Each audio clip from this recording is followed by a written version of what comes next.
अल्लाहुम्मा बल्लिगना रमज़ान, अल्लाहुम्मा बल्लिगना रमज़ान।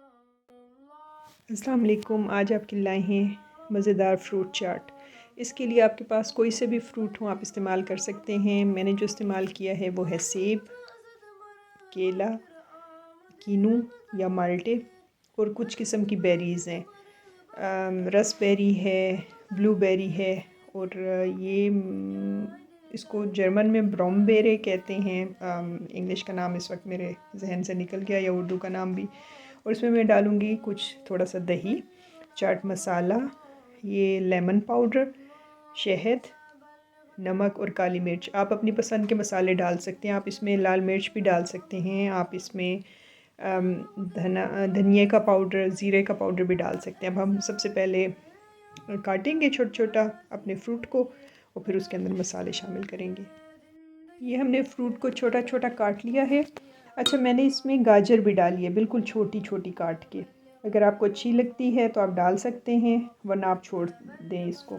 और बाकी सारे फ्रूट्स जो हैं वो मैंने बेरीज़ वैसे ही डाल दिए हैं और बाकी फ्रूट्स छोटे छोटे काट के डाल दिए। ये देखिए, इसके अंदर 3 टेबलस्पून दही डाल दिया, तकरीबन 1 टेबलस्पून शहद या टेबलस्पून से थोड़ा सा कम, और हाफ़ टी स्पून मैंने चाट मसाला डाला है, half tea spoon lemon powder. अगर आपके पास लेमन पाउडर ना हो तो आप कोई सा भी खटाई इस्तेमाल कर सकते हैं।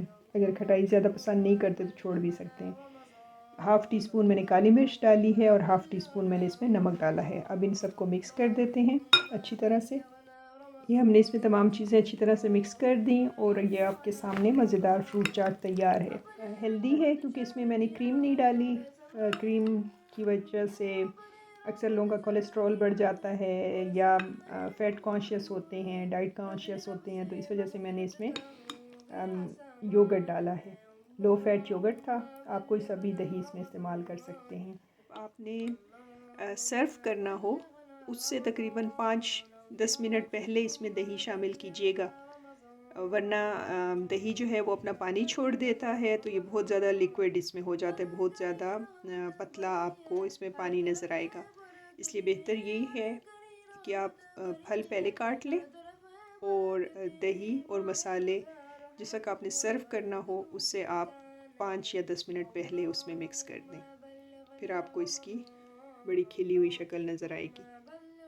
तो हमें याद रखिएगा, कमेंट बॉक्स में बताइएगा आपको कैसा लगा। आएंगे एक नई रेसिपी के साथ। अस्सलाम वालेकुम।